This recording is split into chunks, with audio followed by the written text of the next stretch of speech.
आज के इस वीडियो में हम लोग करने वाले हैं class 9th economics chapter number 2 that is people as a resource. ठीक है बच्चों, so without taking any further moment let's start the chapter. First one is activity. देखो कोई भी whatever we do can be considered as activity. जो भी काम हम लोग करते हैं वो एक्टिविटी होता है। अब उसके दो चीजें हो सकते हैं, या तो वो एक्टिविटी इसलिए की जाती है उससे पैसे कमाए जा सके, या वो एक्टिविटी इसलिए की जाती है ताकि उससे हमारा काम आसान हो जाए। तो इसीलिए activity can be of two type, economical activity and non economical activity. First one is economical, दूसरा one is non economical. Economical activity किसको कहते हैं बच्चों? इकोनॉमिकल एक्टिविटी हम लोग उन एक्टिविटीज को कहते हैं जिस एक्टिविटी से इनकम जनरेट होता है या कुछ पैसे आते हो। ठीक। दूसरा होता है non economical activities. Non economical activities उन एक्टिविटीज को कहा जाता है जिन एक्टिविटीज को हम लोग सिर्फ इसलिए करते हैं कि तो हमारा काम आसान हो जाए। जैसे मान लो कि अगर आप अपने घर की बेडशीट सही कर रहे हो तो वो आपका नॉन इकोनॉमिकल एक्टिविटीज है। अगर आप कहीं दूसरे के घर में जाकर बेडशीट साफ कर रहे हो तो इकोनॉमिकल है। ठीक है। So activities can be of two type. और क्योंकि हम लोग पढ़ रहे हैं पीपल एज अ रिसोर्स और इकोनॉमिक्स, तो हमें नॉन इकोनॉमिकल नहीं पढ़ना है बच्चों। ठीक। Economical activities can be of two types. पहला होता है मार्केटिंग, दूसरा होता है नॉन मार्केटिंग। अब मार्केटिंग नॉन मार्केटिंग के बीच का डिफरेंस समझो। मार्केटिंग एक्टिविटीज उन एक्टिविटीज कहते हैं the money which are invested into the market, ठीक है, और that money which are circulated in the market are known as marketing activities. यानी ऐसी एक्टिविटीज जो पैसों को मार्केट में भेजती हो या सर्कुलेट करती हो उसको लोग मार्केटिंग कहते हैं। और ऐसी एक्टिविटीज जिसका परफॉर्मेंस इसलिए किया जाता हो ताकि हम लोग अपना सेल्फ कंजप्शन कर सकते हो। फॉर एग्जाम्पल समझो मार्केटिंग एक्टिविटीज। मान लो कि किसी ने डेयरी फार्मिंग खोल रखा है, गाय रखा है, उसका पर्पस क्या होता है? यूजुअली उसे मिल्क सेल करना होता है, वो दूध बेच करके पैसे कमाता है। पर कुछ लोग गाय इसलिए भी रखते हैं ताकि उन्हें कहीं और से दूध नहीं खरीदना पड़े। वेजिटेबल की खेती, जो लोग सब्जियां उगाते हैं वो दो कारणों से उगाते हैं। एक, पहला तो वो इसलिए उगाते हैं ताकि उसे बेच सके मार्केट में। दूसरा क्यों उगाते हैं? इसलिए उगाते हैं ताकि उन्हें बाहर से सब्जियां नहीं खरीदनी पड़े। Is it clear? So again हम लोग इकोनॉमिक पढ़ रहे हैं तो नॉन मार्केटिंग जो है वो हमारे काम का नहीं है। हमारे काम का क्या है बच्चों? मार्केटिंग। अब marketing activities on the base of economics ये तीन हिस्सों में बटा हुआ है, primary, secondary and tertiary. Primary, secondary and tertiary. ठीक है। अब बात को समझना है, प्राइमरी एक्टिविटी किसको कहते हैं? ऐसी एक्टिविटीज जिनके रॉ मटेरियल डायरेक्टली नेचर में मिलते हो उसको हम लोग प्राइमरी कहते हैं। जैसे एग्रीकल्चर, उसका रॉ मटेरियल डायरेक्टली नेचर में मिलता है। वेजिटेबल, जो हॉर्टिकल्चर होता है, फलों की खेती, फूलों की खेती, या माइनिंग हो गया, फिशिंग हो गया, एनिमल हस्बेंड्री हो गया, डेयरी फार्मिंग हो गया, इन सबके रॉ मटेरियल डायरेक्टली नेचर में मिल जाते हो। यानी जैसे मान के चलो डेयरी फार्मिंग के लिए आपको रॉ मटेरियल क्या चाहिए? गाय चाहिए, तो गाय डायरेक्टली नेचर में मिलता है, तो इसलिए ये किस में आ जाएगा? प्राइमरी में आ जाएगा। Is it clear? प्राइमरी के कुछ examples, agriculture, forestry, animal husbandry, fishing, poultry और माइनिंग, इसमें क्वेरिंग दिया जाता है।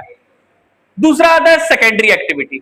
बहुत ध्यान से समझना, जब भी प्राइमरी एक्टिविटी जो होता है उसके रॉ मटेरियल को अगर हम लोग मैन्युफैक्चर कर दे, किसी इंडस्ट्री का यूज करके उसको प्रोसेस कर दे, तो और हायर वैल्यू गुड्स में कन्वर्ट हो जाता है।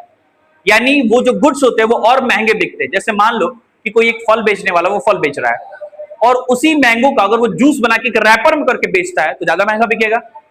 तो जिस रॉ मटेरियल को इंडस्ट्री में ले जाकर के हायर वैल्यू गुड्स में कन्वर्ट किया जाता हो उनको हम लोग क्या कहते हैं बच्चों? Secondary activity. क्लियर है? सेकेंडरी में क्या आता है? मैन्युफैक्चरिंग। चाहे वो टेक्सटाइल का मैन्युफैक्चरिंग हो, चाहे वो मेटल का हो, चाहे वो प्लास्टिक का हो, सेमी मेटल का, कुछ भी चीजें जो मैन्युफैक्चर हो रही है वो किस में आ जाएंगी? सेकेंडरी सेक्टर में आ जाएगा, सेकेंडरी एक्टिविटी में। क्लियर है सबको? चलिए थर्ड वन आता है टर्शियरी। देखो टर्शियरी ना तो कोई रॉ मटेरियल बनाता है ना ही किसी रॉ मटेरियल को ये कन्वर्ट करता है। ये एक्चुअली में क्या करता है? ये सर्विस प्रोवाइड करने का काम करता है। जैसे मान लो कि अगर आप कोचिंग में पढ़ रहे हो, ठीक है, तो कोचिंग आपको क्या कर रहा है? सर्विस प्रोवाइड कर रहा है, तो रॉ मटेरियल देना, रॉ मटेरियल को कन्वर्ट कर रहा है। ठीक। स्कूल हो गया, डॉक्टर हो गया, ट्रांसपोर्ट हो गया, इंटरटेनमेंट हो गया, इंटरनेट हो गया, मोबाइल हो गया, टीवी हो गया, ये सब किसमें आते हैं? या टूरिज्म हो गया, ट्रैवल हो गया, स्टोरेज हो गया। जैसे गोदाम, अब गोदाम क्या करता है? कोई रॉ मटेरियल बना रहा है? नहीं। किसी को कन्वर्ट कर रहा है? नहीं। वो सिर्फ सर्विस प्रोवाइड कर रहा है। So these are the three economical activities.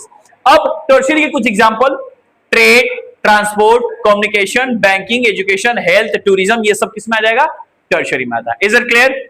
चलिए अगला है economic activity for man and women. अगर इकोनॉमिकल एक्टिविटी की बात करोगे तो देखो एक हम सबके दिमाग में ना एक बात चलती है कि मैन जो होगा वो काम ज्यादा करते हैं, औरतें जो होती है वो काम कम करती हैं। ऐसा लोगों के दिमाग में, मान लो कि मजदूरी देने का बात आएगा, एक कंस्ट्रक्शन साइट पर एक मेल है वो भी 12 घंटे काम कर रहा है और एक फीमेल वो भी 12 घंटे काम कर रही है, और जब वेजेस देने की बात आएगी तो वेजेस देने वाले को क्या लगेगा कि भाई मर्द ने 12 घंटे में ज्यादा काम किया होगा, औरत ने कम काम किया होगा।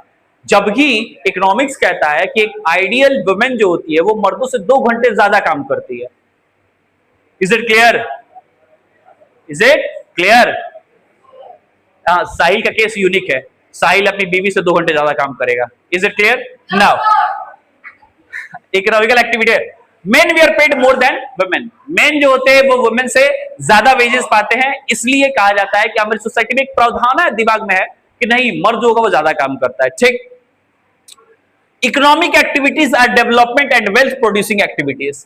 एक्चुअली में कोई भी इकोनॉमिकल एक्टिविटीज अगर कर रहा है तो बात को समझना, वो क्यों कर रहा है? क्योंकि उसे पैसे कमाने हैं। सीधी सीधी बात है, एक ही मुद्दा है, कैपिटल रेज करना है। Is it clear? चलिए, it creates economic and financial gain by producing goods and services. ये आपके बेनिफिट्स को, प्रॉफिट्स को बढ़ाता है। कैसे? बाय प्रोड्यूसिंग गुड्स, या तो प्राइमरी सेकेंडरी में आप गुड्स प्रोवाइड करिए या टर्शरी में सर्विस प्रोवाइड करिए। Is it clear?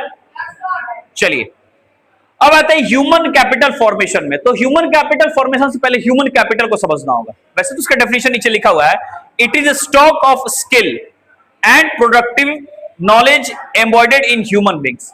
अब इसको बहुत आसान भाषा में समझते हैं। देखो, a knowledge experience possessed by an individual or a group that can be calculated as their value for the institution can be considered as human capital।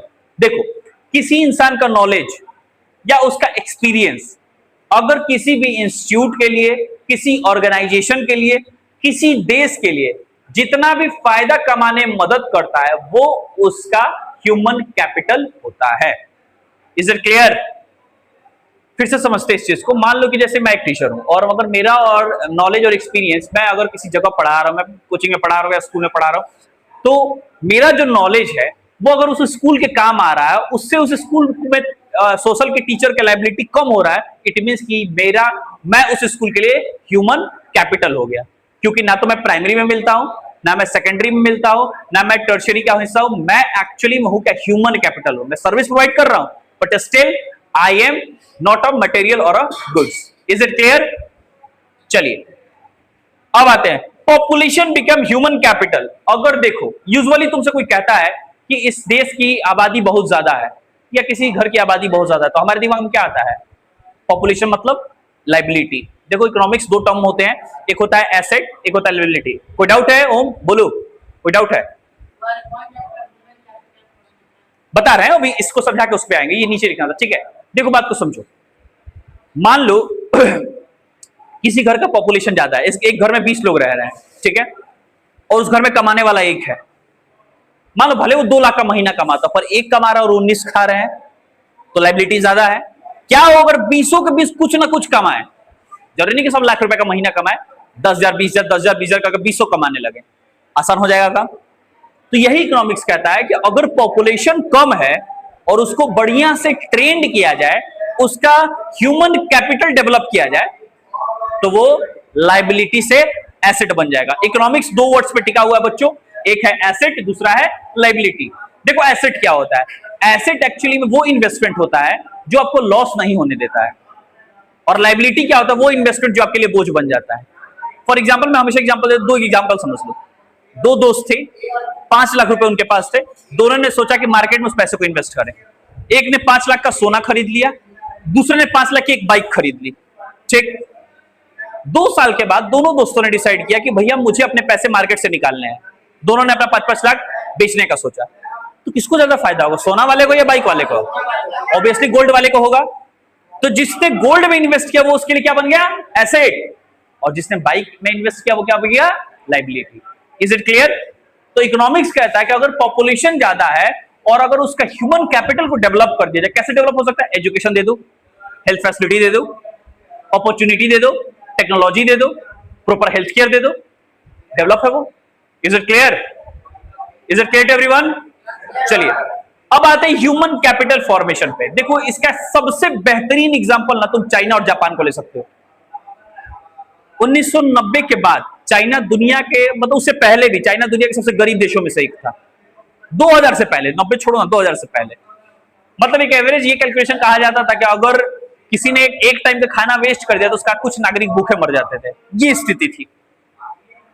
And right now you can say कि पिछले 30 सालों में, 2026 में, अभी हम 25 में हम लोग हैं, और पिछले 30 सालों में चाइना ने जो डेवलपमेंट किया वो दुनिया की सबसे बड़ी सुपर पावर में एक है। 3 सबसे बड़ी जो इकोनॉमी काउंट होती है वर्ल्ड की, उसमें चाइना आता है। कैसे? तो उन्होंने और कंट्रीज की तरह कोचिंग और इंस्टीट्यूशंस और स्कूल कॉलेजेस नहीं बनाए, उन्होंने ह्यूमन कैपिटल में इन्वेस्ट किया। उन्होंने अपने नागरिकों को पढ़ा लिखा बनाया, स्किलफुल बनाया, और इसीलिए चाइना ज्यादा डेवलप है। Is it clear? तो here we got the topic कि ह्यूमन कैपिटल फॉर्मेशन क्या होता है और कैसे हो सकता है। तो पहले ह्यूमन कैपिटल की डेफिनेशन समझते हैं। Process of increasing the knowledge, skill, health, abilities of the people so that they can become more productive and contribute effectively to the growth and development of the economy।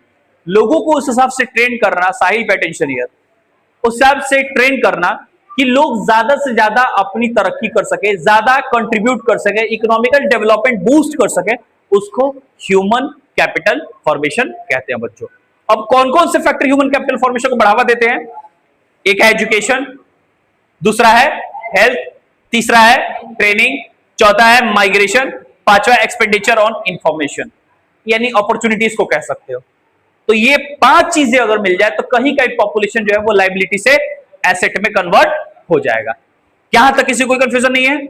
चलिए, population अगर ढंग से invest किया जाए तो asset से उस liability से उसको एसेट बनाया जा सकता है। ठीक है, जैसे तुमने सुना होगा कि गांव की एक कहानी की, एक परिवार था बहुत गरीब था, उस घर के 4 बेटे थे, चारों ने सरकारी जॉब पकड़ लिया। ठीक है, परिवार की फाइनेंशियल कंडीशन सुधर गई। तो ये क्या हो गया? पॉपुलेशन लाइबिलिटी से एसेट बन गया। वो 4 बच्चे उसके लिए लाइबिलिटी थे क्योंकि वो कुछ नहीं कर रहे थे, लेकिन वो चारों ने जॉब पकड़ ली तो वही चारों एसेट बन गए। Is it clear? चलिए, ह्यूमन एज अ रिसोर्स, अगर बात करते हैं ह्यूमन एज अ रिसोर्स की, तो ये एक ऐसा इन्वेस्टमेंट है ना बच्चों की, जिसको अगर आपने अभी किया तो फ्यूचर में रिटर्न मिलता है। अच्छा देखो, एक बात समझो, हमारे गार्जियन हमें क्यों पढ़ा रहे होते? इसलिए कि आगे चल के आप अच्छा कैरियर बना सको। डजंट मैटर किस फील्ड में बना रहे हो, पर बना सकते हो। ठीक है, तो ये क्या है? ह्यूमन रिसोर्स में इन्वेस्टमेंट है। अगर तुम्हारे पेरेंट्स तुमको नहीं पढ़ाए, वही पैसा तुम्हारे लिए बैंक में जमा करके रख दे तो अच्छा खासा अमाउंट उनके पास बच जाएगा, पर उन्हें पता है कि इसका कुछ फायदा नहीं होगा। Is it clear? And that is the reason कि जो पेरेंट्स हमारे होते हैं उसको इन्वेस्ट करते हैं, तो वो क्या है? ह्यूमन रिसोर्स में इन्वेस्टमेंट है। अच्छा, अभी तुम सोचो कि सरकार स्कीम निकालती है कि मैं 100 बच्चों को फ्री में पढ़ाऊंगा। क्यों? सरकार को क्या फायदा इससे? वो ह्यूमन कैपिटल डेवलप कर रहे हैं, इन्वेस्ट करेंगे, लोग पढ़ेंगे। पढ़ेंगे भाई भारत सरकार की तरफ से, तो वो सर्विस प्रोवाइड भारत सरकार को ही ना करेंगे। Is it clear? चलिए देखिए, तो अगर हम लोग बात करते हैं डेवलपमेंट की, ठीक है, तो 2 साइकिल के बारे में समझ लेना है। एक वाटरस साइकिल और वीसीएस साइकिल, विटियस साइकिल और वीसीएस साइकिल, ये 2 साइकिल होता है, दोनों को समझ लो। विटियस साइकिल होता है अपवर्ड मूवमेंट, यानी जो डेवलपमेंट ऊपर की तरफ जाता हो, यानी जहां पे ग्रोथ देखा जाए, डेवलपमेंट देखा जाए, उसको हम लोग कहते हैं विटियस साइकिल। और वीसीएस साइकिल होता है जो डाउनवर्ड जाता है। मतलब जैसा अभी हमने एग्जांपल में समझा कि अगर तुम्हारे पेरेंट्स तुम्हें नहीं पढ़ाएं और वो पैसा जमा करके बैंक में रख दे, तो डे बाई डे इंटरेस्ट भी बढ़ेगा। इंटरेस्ट बढ़ेगा ना, इंटरेस्ट बढ़ेगा तो पैसा और जब मानो 25 लाख अभी जमा कर दिया, तुम्हारे ओवरऑल एजुकेशन का खर्चा 10 साल बाद जब तुम उसे निकालने जाओगे तो 50 लाख से तो कम होगा नहीं, लगभग अगर सही जगह इन्वेस्ट हो जाए तो 40-50 लाख हो जाएगा। और 10 साल बाद जब तुम पढ़े लिखे ही नहीं हो तो तुम्हारे लिए 50 लाख किसी काम का नहीं है। Is it clear? तो इसको हम लोग बोलते हैं कि ये विट्रस साइकिल है, जहां पर आपका इन्वेस्टमेंट सही डायरेक्शन में जा रहा है। और वीसीएस साइकिल है कि आपने इन्वेस्ट तो किया पर रिटर्न नहीं मिला। ठीक है, इज इट क्लियर? कोई दिक्कत, कंफ्यूजन? मान लीजिए कि आपके पेरेंट्स आप पे पैसा खर्चा कर रहे हैं, ठीक है, और पैसा खर्चा करने के बाद पता चल रहा है पेरेंट्स को कि छुट्टी 6:30 में हो रही है और 7 बजे तक बेटा मोमोज खा रहा है। ठीक है, विजय का मोमोज उसको पसंद आ गया, खा रहा है, एनीथिंग कैन हैपन। तो ये किस साइकिल की तरफ बढ़ रहे हैं हम लोग? विशियस साइकिल की तरफ बढ़ रहे हैं। Is it clear? चलिए अब आते हैं कंट्रीज लाइक जापान। अब अगर तुम दुनिया के सबसे डेवलप कंट्री की बात करो उसमें एक जापान आता है, ठीक है। और इंटरेस्टिंग बात पता है क्या, कि जापान के पास नेचुरल रिसोर्स है ही नहीं, ऑलमोस्ट 0% नेचुरल रिसोर्स है। ना तो ढंग का जंगल है उनके पास, ना रिसोर्सेज है। मैंने उन्होंने सिर्फ और सिर्फ अपना ह्यूमन रिसोर्स डेवलप किया है। उसके इंसान इतने काबिल है कि वो हर जंग लड़ सकते हैं। Is it clear? और तुम अभी देखोगे तो डेवलपमेंट के नाम पे वो भी टॉप 10 में लीड करते हैं। क्यों? बिकॉज उन्होंने अपने ह्यूमन रिसोर्स को डेवलप किया। Is it clear? चलिए अब आते हैं क्वालिटीज ऑफ द पॉपुलेशन। कैसे क्या कर सकते हैं? देखो एक क्वेश्चन आता है इस चैप्टर से कि how a population can be converted from asset liability to an asset. अगर एक पॉपुलेशन लाइबिलिटी है तो उसको एसेट कैसे बनाया जा सकता है? ध्यान देना है। लिटरेसी रेट, पढ़ाओ लिखाओ उन्हें और ऊपर रखो। लाइफ एक्सपेक्टेंसी, एक इंसान कितना दिन तक जिंदा रह सकता है। स्किल फॉर्मेशन, उन्हें ट्रेनिंग प्रोवाइड करो। हेल्थ केयर, उन्हें अच्छी हेल्थ फैसिलिटी दो, ऑटोमेटिकली डेवलप कर जाएंगे, ठीक है। अब कुछ चीजें हैं, एजुकेशन। अब सबको पता है भैया जो जितना पढ़ा लिखा रहेगा उसको उतना अच्छा जॉब मिलेगा, ठीक है। एजुकेशन बहुत मैंडेटरी चीज है। जैसे मान लो कभी तुम देखते हो क्या, गूगल का सीईओ बन गया, उस आईटी कंपनी ने उसे रख लिया बैंगलोर में, वो इतना का पैकेज लेके काम कर रहा है, अनपढ़ लोगों को नहीं मिलेगा। ये फिल्मों में होता है कि अनपढ़ लोग थे, गए दो को फॉर्मूला बोले कंपनी का, इनको तो मालिक बनना चाहिए, 100 करोड़ का कंपनी इनको दे दिया। ऐसा रियलिटी में होता नहीं, वो इंटरव्यू में बैठने नहीं देंगे तुम्हें। रियलिटी में तुम्हें पढ़ना पड़ता है, ठीक है। तो एजुकेशन जितना अच्छा रहेगा, तुम नॉर्मल चीज देखो ना, स्कूल एक्टिविटीज में क्या होता है, स्पीच देना होता है, भले तुम बहुत अच्छा बोलते हो पर तुम्हारा रैंक अच्छा नहीं है तो तुम आगे नहीं किया जाएगा। आगे किसको किया जाता है? जिनका रैंक अच्छा रहता है। होता है ना क्लास में ऐसा। Because more education more opportunity. Is it clear? तो एजुकेशन को सुधारने के लिए, ठीक करने के लिए गवर्नमेंट ऑफ इंडिया ने कौन कौन से स्टेप्स लिए हैं? नंबर 1 सर्व शिक्षा अभियान, ठीक है, SSA। सर्व शिक्षा अभियान सबको पता है एक ऐसी पॉलिसी है जिसमें भारत सरकार ने ये मैंडेटरी किया है कि हर बच्चे को, हर वर्ग के बच्चे को, हर कैटेगरी के बच्चे को पढ़ाई करना जरूरी है और उन्हें फ्री में ये एजुकेशन मिलना चाहिए, एलिमेंट्री एजुकेशन। क्या? सरकारी विद्यालय होते हैं उनमें। अब देखो एक बात समझो, सरकारी विद्यालय में बहुत से बच्चे नहीं जाना चाहते थे, तो अटेंडेंस बढ़ाने के लिए जानते सरकार ने क्या किया? मिड डे मील स्टार्ट किया कि दोपहर दिन भर का एक खाना स्कूल में मिलेगा। खाना खाने के ही लालच से गरीब बच्चों को खाना नहीं मिल रहा था, तो खाना खाने के लालच से वो स्कूल जाएंगे। अब स्कूल जाएंगे तो ऐसा तो है नहीं कि लंच में जाएंगे और सिर्फ उनकी तरह खा के आ जाएंगे। दिन भर बैठना है, पढ़ना है, ठीक है।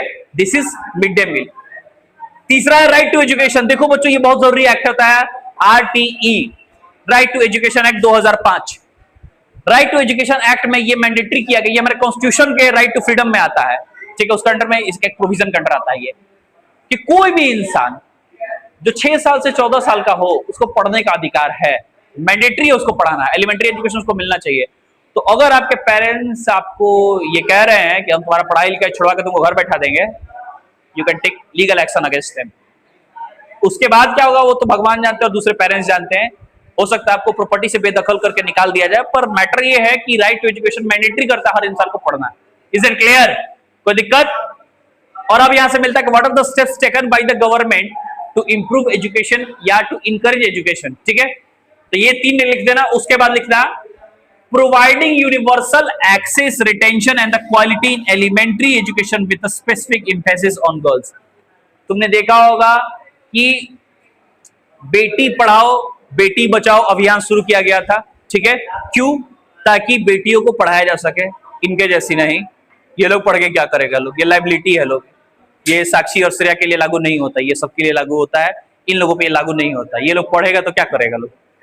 खैर, द पॉइंट हियर इज कि गर्ल्स एजुकेशन फोकस किया जा रहा है ताकि ज्यादा से ज्यादा पढ़ाई हो सके। लड़कियां पढ़ेंगी तो ऑब्वियस सी बात है कि अब तुम अपने घर में देखो ना कि तुम्हारी मम्मी पढ़ी लिखी है तो तुम्हारे पढ़ाई के पीछे वो कितना भागती है कि नहीं मेरा बच्चा पढ़ जाना चाहिए।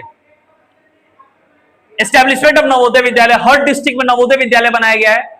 एक बात समझो कि नवोदय विद्यालय सरकारी विद्यालयों में सब उन रिकॉग्नाइज्ड इंस्टीट्यूशन में आता है जिसकी पढ़ाई बहुत बेहतरीन है।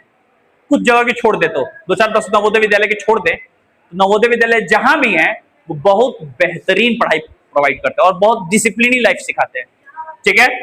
vocational streams has been developed to equip a large number of high school students with occupational related knowledge and skill. तुम देखते होगे कि स्कूल में वर्कशॉप लगाया जाता है। वर्कशॉप समझते हो? वर्कशॉप का मतलब होता है कि आपको ट्रेनिंग दी जाती है।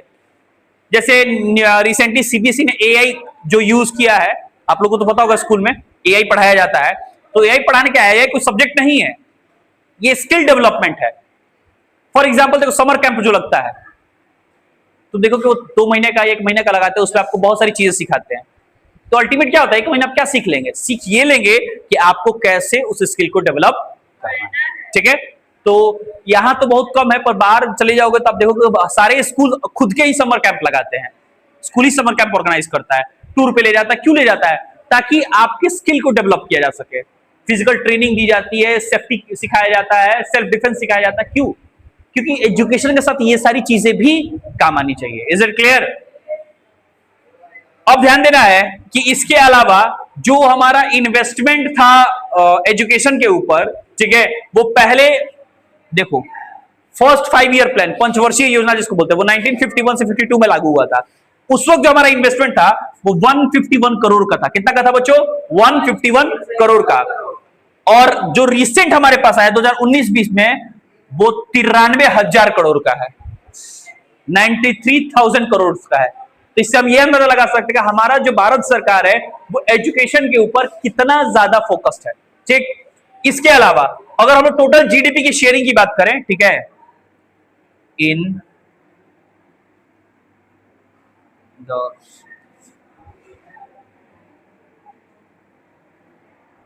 जीडीपी इन्वेस्टमेंट, तो जब 1951-52 में हमारा जो जीडीपी था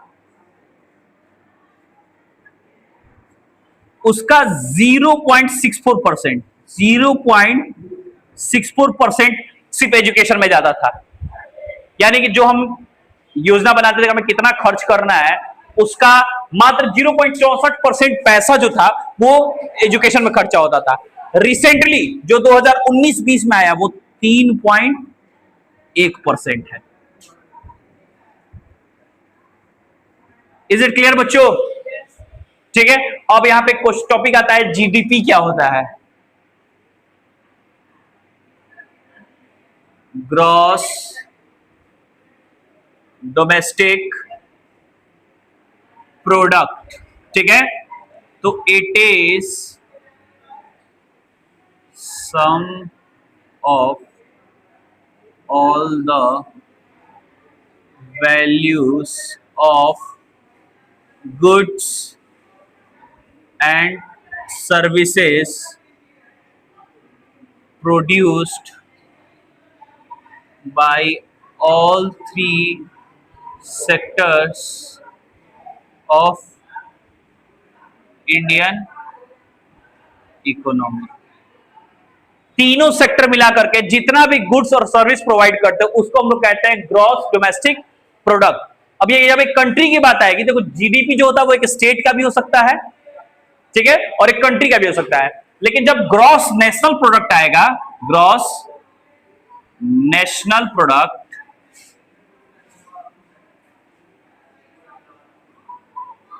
तब ये सिर्फ एक कंट्री की बात होगी, तब सिर्फ और सिर्फ एक देश की बात होगी। Is it clear? यानी जीएनपी जब भी निकलेगा किसी कंट्री का निकलेगा, वो किसी स्टेट का नहीं निकलता है। एक आखिरी चीज जो आज हम लोग पढ़ेंगे वो है literacy rate. How many of you can explain literacy rate? देखना, any person aged above 7 years can read, speak and write any language। 7 साल से ऊपर का कोई भी इंसान कोई भी भाषा अगर लिख सकता है, बोल सकता है और समझ सकता है तो उसको पढ़ा लिखा कहा जाता है। ये होता है लिटरेसी रेट। अब सीधी सीधी बात, अभी हम लोग क्या पढ़ रहे थे कि जितना ज्यादा पढ़े लिखे लोग होंगे उतना ज्यादा स्किल डेवलपमेंट होगा, उतना ज्यादा कंट्री डेवलप करेगी। ठीक है, इसीलिए जिस कंट्री का लिटरेसी रेट ऊपर है, समझो कि वो अपने पूरे पॉपुलेशन को, अपने ह्यूमन कैपिटल को वो लोग डेवलप कर रहे हैं। क्लियर है यहां तक? सो आज के लिए बस इतना ही। मिलते हैं नेक्स्ट वीडियो में।